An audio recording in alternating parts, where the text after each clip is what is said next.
Fala galera, Rômulo Jogaib in your house. E aí meus amigos, tudo beleza? Estão curtindo os vídeos, compartilhando?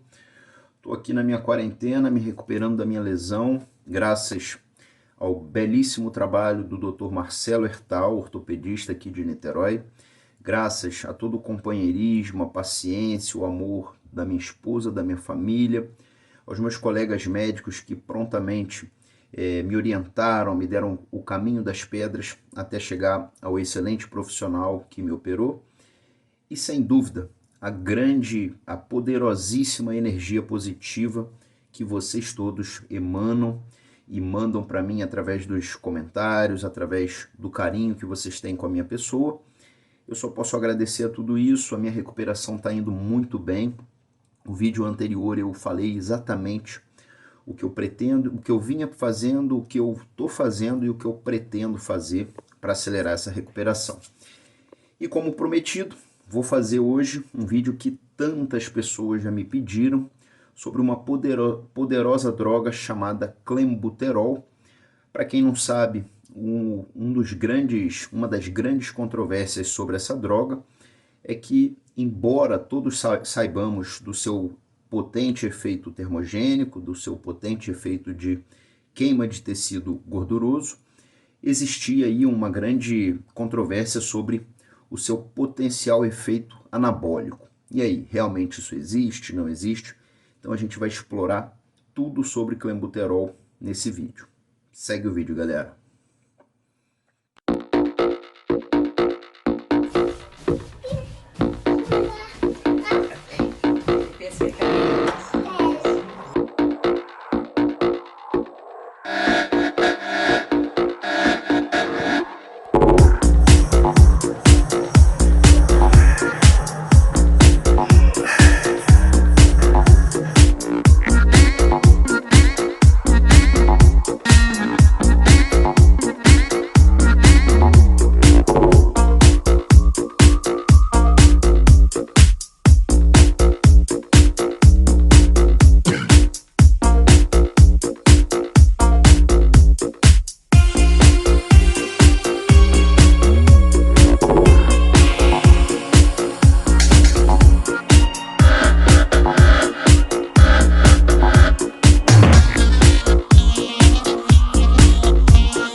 Então, meus amigos, vamos falar sobre clenbuterol.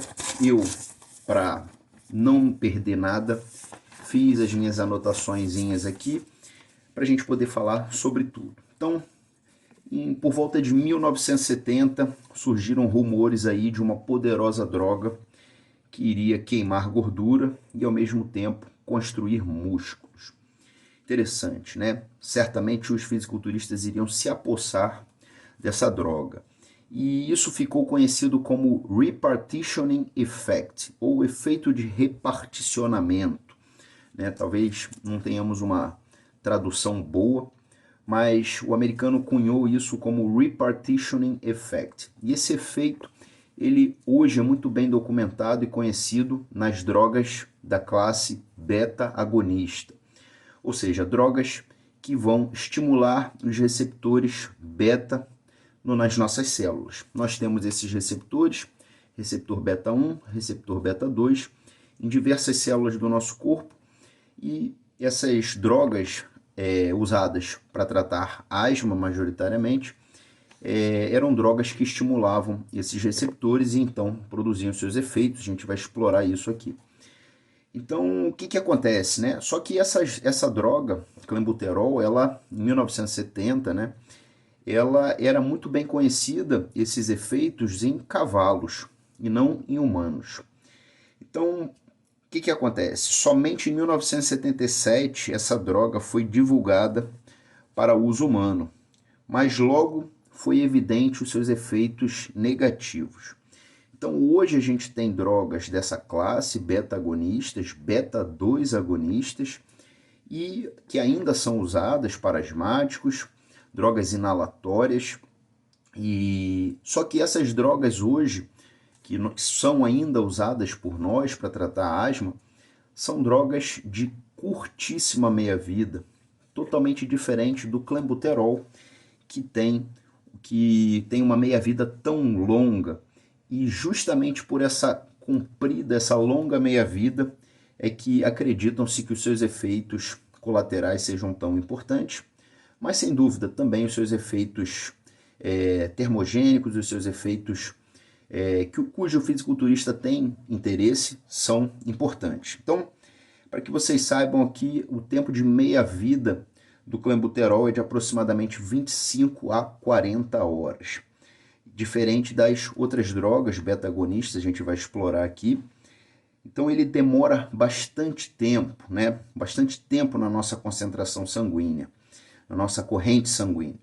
Então o que acontece, né? Por muito tempo a asma, a doença asma, ela acreditava-se que a grande causa era a broncoconstricção. Broncoconstricção nada mais é do que o fechamento dos brônquios. Brônquios são unidades do nosso pulmão, unidades terminais da nossa árvore pulmonar, onde vai ser responsável um processo chamado hematose, que nada mais é do que a troca gasosa entre o ar e o sangue. E esses brônquios, quando são fechados, dificultam essa troca gasosa e a pessoa sente falta de ar, né? E por muito tempo acreditava-se que o grande problema da asma era essa broncoconstricção, e as drogas, majoritariamente, eram drogas que tratavam essa broncoconstricção, ou seja, eram drogas broncodilatadoras. Só que, com o passar do tempo, descobriu-se que essa broncoconstricção ela era, na verdade, causada pela inflamação. Então, a asma, como várias doenças que a gente sabe na medicina, ela é causada por um processo inflamatório, e esse processo inflamatório vai desencadear uma broncoconstricção. Motivo esse pelo qual hoje a gente ainda usa drogas beta-agonistas para tratar a asma e doenças graves como broncoespasmo, que é um grave desfecho de um quadro de asma, mas a gente usa majoritariamente o corticoide, que é uma droga para diminuir a inflamação. Então hoje a gente tem drogas combinadas aí, contendo corticoide e drogas beta-2 agonistas. Então, vamos falar mais sobre isso. Antigamente não tinha tanto esse conhecimento, tratavam-se mais a asma com beta-agonistas. Então, o que acontece, né? Essas drogas, por mais que elas sejam conhecidas como beta-2 agonistas, elas também têm efeitos nos receptores beta-1. E esses receptores beta-1 estão presentes também no coração. E isso promovia o quê? Um efeito de taquicardia, de aceleração do batimento cardíaco. Então você imagina, o camarada que tinha asma no passado, que era só tratado com drogas beta-agonistas, o que acontecia? Ele trocava uma falta de ar por uma palpitação, né? Com o avançar da medicina, dos conhecimentos, essas drogas foram colocadas em doses menores e associados a elas o corticoide, então o paciente pôde ter um melhor tratamento para sua asma. Então o clenbuterol ele teve um primeiro outbreak, uma primeira crise na Espanha, onde ficou conhecido como poisoning effect, clenbuterol poisoning, ou envenenamento por clenbuterol, que foi quando várias pessoas, depois de consumirem gado, de consumirem carne, fígado bovino, tiveram um desfecho de baixaram numa emergência com palpitações, arritmias, aumento da pressão arterial, e isso foi investigado até que chegaram à conclusão que as carnes que estavam sendo usadas para abate, no gado estava sendo usado clenbuterol, e um motivo óbvio, né? Os criadores de gados estavam tendo como objetivo o repartitioning effect, né? O aumento da massa muscular e a diminuição do percentual de gordura desses animais. Então, isso ficou famoso, isso está na história, vocês podem colocar no Google como clenbuterol poisoning, vocês vão ver isso, que ocorreu na Espanha, o primeiro episódio ocorreu na Espanha, ocorreu em outros países também, tornando então proibitivo o uso de clenbuterol em gado para corte, para que não houvesse essa possibilidade dessa contaminação em humanos. Então, hoje a gente ainda usa essas drogas em cavalos de corrida, mas não se usa em animais para corte e consumo humano. E então vamos falar das doses, né? Vamos falar, antes de falar das doses, vamos falar que algumas celebridades, né, o meio de Hollywood, algumas celebridades já admitiram ou já tocaram nesse assunto, são conhecidas por já terem feito uso de clenbuterol. Algumas delas são Lindsay Lohan, Britney Spears, David Beckham e Victoria Beckham. Né? Não conheço todos eles, mas certamente vocês conhecem alguns deles. E essas celebridades, né, já falaram, já mencionaram que fizeram uso de clenbuterol para melhorar a sua composição corporal. Então é uma droga muito famosa, muito conhecida. Vamos falar das doses usuais, né? As doses usuais para tratar asma, entendam. Clenbuterol é uma droga beta-2 agonista que não é aprovada, nunca foi aprovada nos Estados Unidos e nem aqui no Brasil para uso humano. Mas em outros países ela foi aprovada e as doses usuais para tratar doentes asmáticos eram 20 a 40 microgramas por dia. E as doses típicas usadas por muitos fisiculturistas variavam de 40 a 120 microgramas por dia. Alguns chegavam a usar mais do que isso, mas essas eram típicas doses. E como o clenbuterol ele tem um efeito de down regulation dos receptores beta, muitos fisiculturistas, sabendo disso, o que eles faziam? Eles faziam um uso diferenciado dessa droga, de modo a obter o seu máximo efeito, com o mínimo de dosagem da droga, sem que você tivesse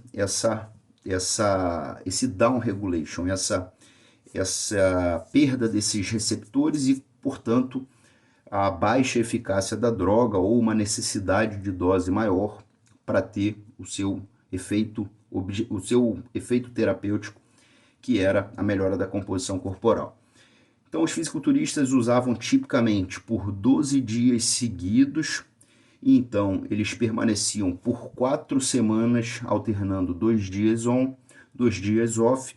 Acreditava-se que isso iria, de certa forma, diminuir essa down regulation, ou seja, a perda da densidade desses receptores nas células, e então preservaria por mais tempo o seu efeito. Obviamente, né, quando eles precisavam prolongar essa queima de gordura, eles, ao final do uso dessas drogas, acrescentavam hormônios tireoidianos ou a própria efedrina, junto com cafeína, enfim, drogas que tinham o mesmo efeito final, que era o efeito simpático mimético. Só que o clenbuterol ele tinha essa grande diferença de aumentar ou de melhorar a massa muscular. Diferente dessas outras drogas que eu citei, a gente não via isso. Então muitos fisiculturistas usavam as drogas e falavam: caramba, você queima gordura, mas você ganha massa muscular. E como são duas vias antagônicas, até hoje muitas pessoas não acreditam nisso. Só que hoje já é muito bem documentado, até eu, antes de estudar, não acreditava nisso, mas hoje já é bem documentado por artigos científicos. Eu posso compartilhar aqui com vocês o mais recente.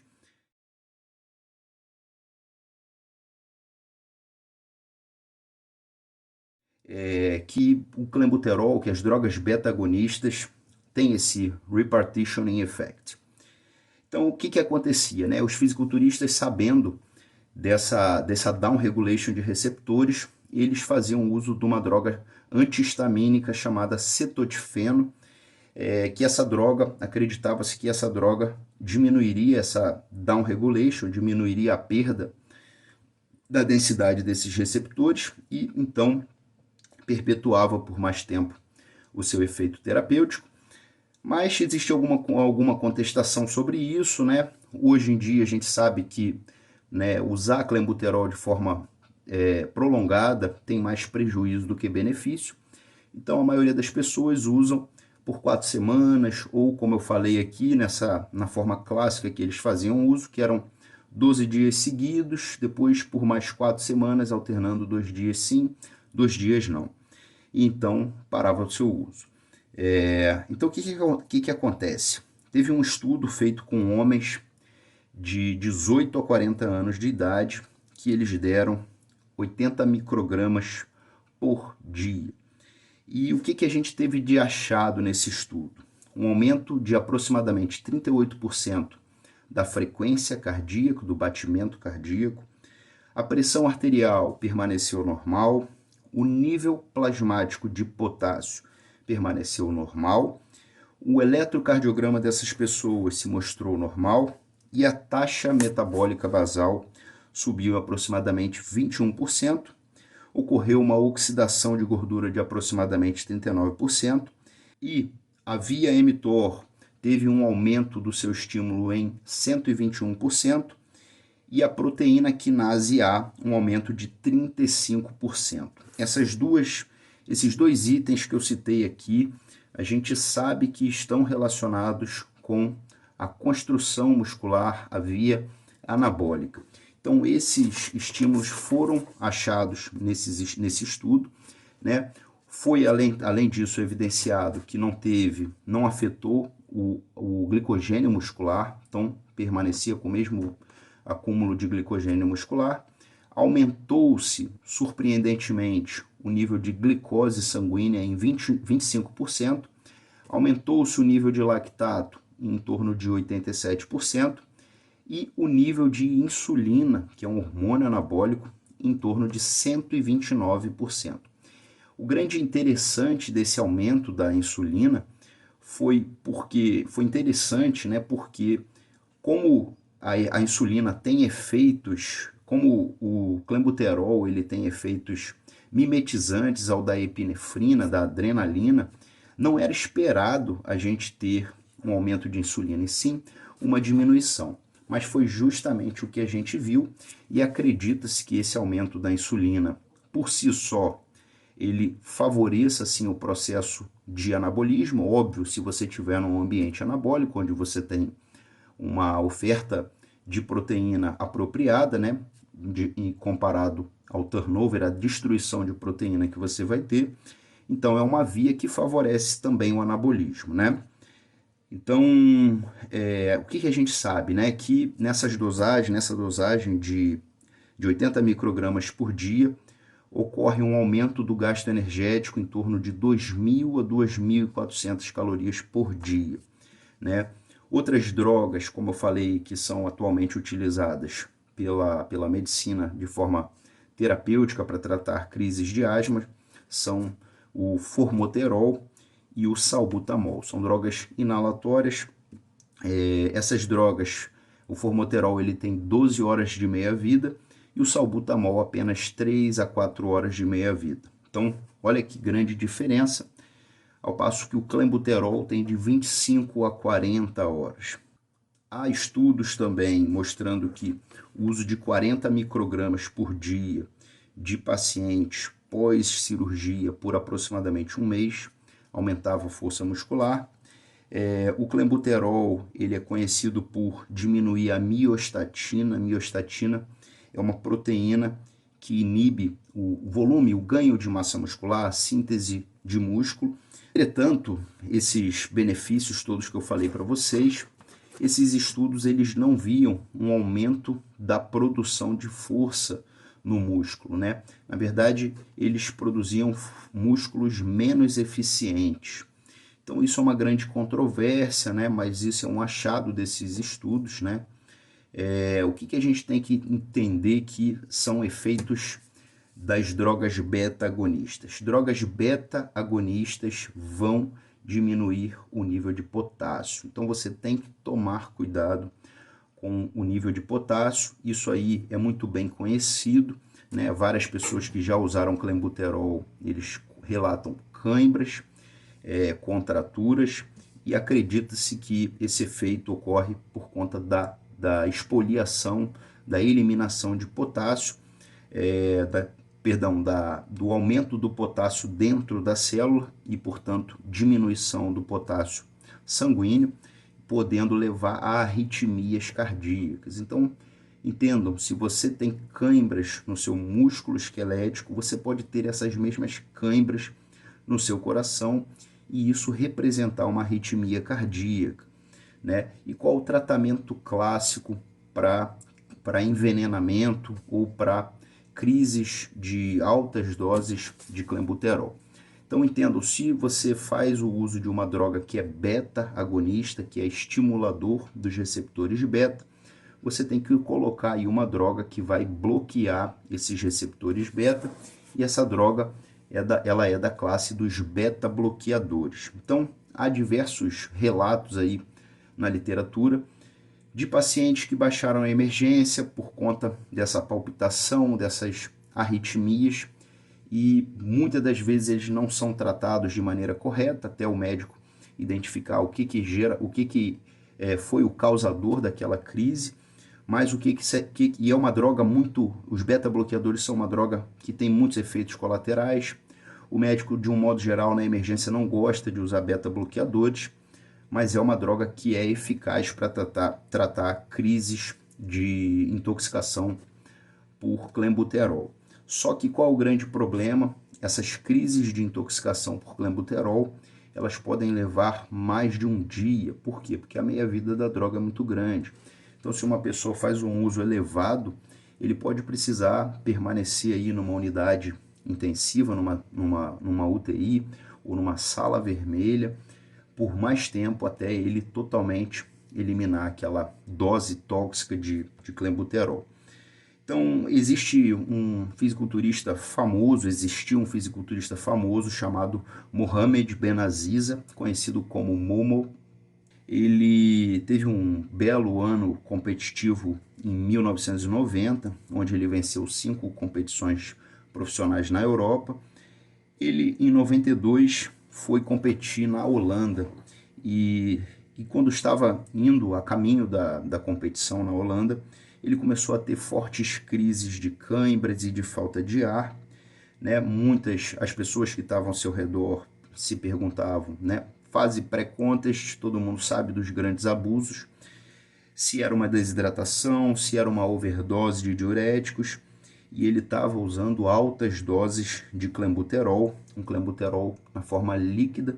Aqui no Brasil a gente sabe que o clenbuterol dado a cavalos é um clenbuterol líquido, e só que ele era um fisiculturista muito brabo, né? Aqueles fisiculturistas que tiravam sarro de fisiculturistas que tinham medo das drogas. Em entrevistas, a namorada dele, ele não falava inglês, e a namorada dele traduzia essas entrevistas, e ele tirava sarro, falava que fisiculturista tinha que realmente abusar das drogas, não era para ter medo, e ele era um camarada bem assim mesmo, e acabou aí falecendo aos 33 anos de idade.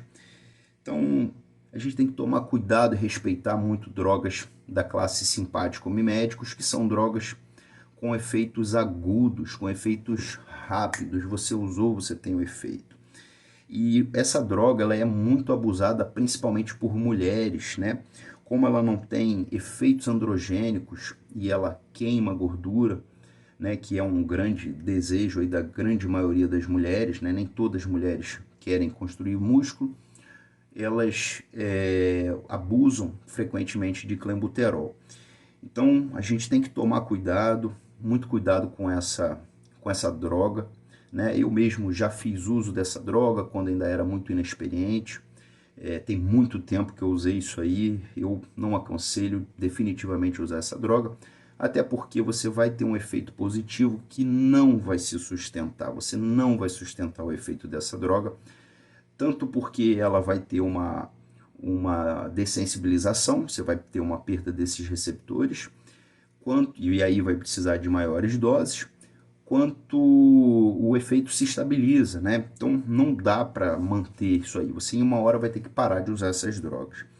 E existe uma história muito curiosa de um paciente que cheirou cocaína, só que essa cocaína estava batizada com clenbuterol, e o cara teve uma intoxicação por clenbuterol, foi parar numa emergência, né? Ou seja, é uma droga que tem efeitos eufóricos, é uma droga que tem efeitos de palpitação, e as pessoas estavam colocando, os traficantes estavam colocando clenbuterol na cocaína para promover esses efeitos e, de certa forma, diluir a cocaína, que é uma droga cara, e o seu usuário, né, perpetuar usando. Então, essas pessoas chegavam às vezes na emergência com efeitos clenbuterol-like, com história de uso de cocaína. E aí você ia ver, elas tinham alterações no ritmo cardíaco, no seu eletrocardiograma, elas tinham arritmias cardíacas, elas tinham cãibras,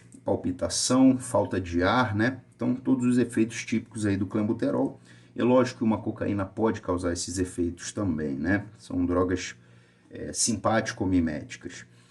E, enfim, frequentemente, como eu falei, ela é combinada a cafeína, a efedrina, a hormônios tireoidianos, ou é combinada, ou é usada sequencialmente, para você superestimular o coração. O coração é uma máquina de contração muscular, e essa contração custa energia, promove um saldo energético devedor, e assim você acaba emagrecendo. Então, o que a gente sabe? Que ela começa a agir após 30 minutos da sua ingestão, ela tem um pico máximo na sua corrente, na sua circulação sanguínea, após 3 horas, e ela permanece agindo pelas próximas 12 horas, e ainda você vai ter níveis dessa droga mesmo após 40 horas. Então, dependendo do horário que você utilizar essa droga, você não consegue nem dormir. Então, a gente tem que ter isso em mente. O clenbuterol é uma droga poderosa que tem seus efeitos positivos muito bem documentados e tem também seus efeitos negativos. Tá certo, meus amigos? Tá aí o que vocês me pediram tanto. Clenbuterol, uma droga poderosíssima, muito usada no fisiculturismo nas épocas antigas e ainda hoje muito usado tanto por celebridades como por fisiculturistas da atualidade e pessoas que simplesmente querem emagrecer. É um famoso poderoso termogênico aí. Tá certo, meus amigos? Um abraço a todos, curtam, compartilhem, se inscrevam nesse canal e até a próxima.